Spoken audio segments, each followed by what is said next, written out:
ভক্তি আর বিশ্বাস দেখে দুই ভাই বোন অবাক হয়ে যায়।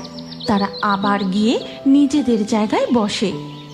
দেখেছিস ভাই, বাবা তারকনাথের কাছে কত দূর দূরান্ত থেকে ভক্তরা ছুটে আসছে।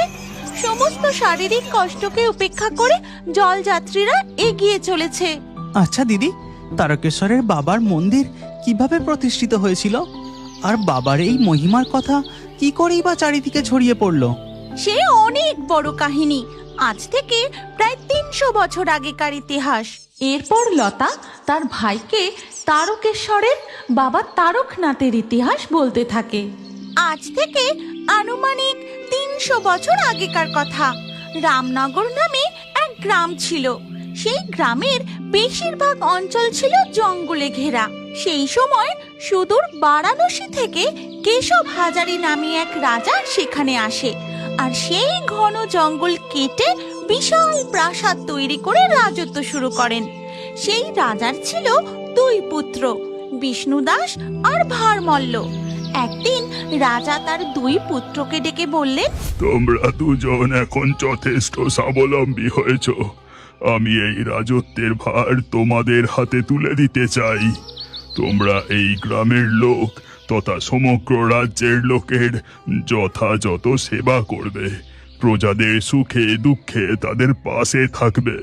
যথাজ্ঞা পিতা। এরপর একদিন রাজা কেশব হাজারি মারা যান। সিংহাসনের দায়িত্ব এসে পড়ে বিষ্ণুদাসের ওপর, কারণ তার ছোট ভাই ভারমল্লের রাজ্যপাঠের দিকে তেমন কোনো মন ছিল না। সে ছিল এক পশুপ্রেমিক, আর তার একটি বিশাল গোশালাও ছিল। আর সে সারাদিন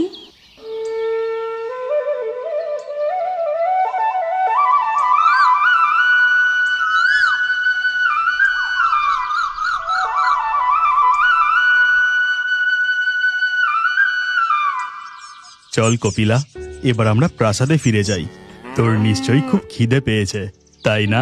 কপিলা ছিল তার সব থেকে প্রিয় গরু। এরপর ভারমল্ল কপিলাকে নিয়ে প্রাসাদের দিকে ফিরতে থাকেন। কিন্তু জঙ্গল দিয়ে আসার সময় কপিলা একটা জায়গায় হঠাৎ দাঁড়িয়ে পড়ে আর কি যেন দেখতে থাকে। কি রে কপিলা, তুই দাঁড়িয়ে পড়লি কেন? তাড়াতাড়ি চল, দেরি হয়ে যাচ্ছে তো। এই কথা শুনে কপিলা আবার তার সাথে হাঁটতে থাকে। গোয়ালের এই সব গরুদের থেকে কপিলা সব থেকে বেশি দুধ দেয়, আর সেই দুধের স্বাদ অমৃত সমান। আহা, অমৃত অমৃত! সত্যি ভাই, তোমার গোশালার এই গরুর মধ্যে জাদু আছে। এমন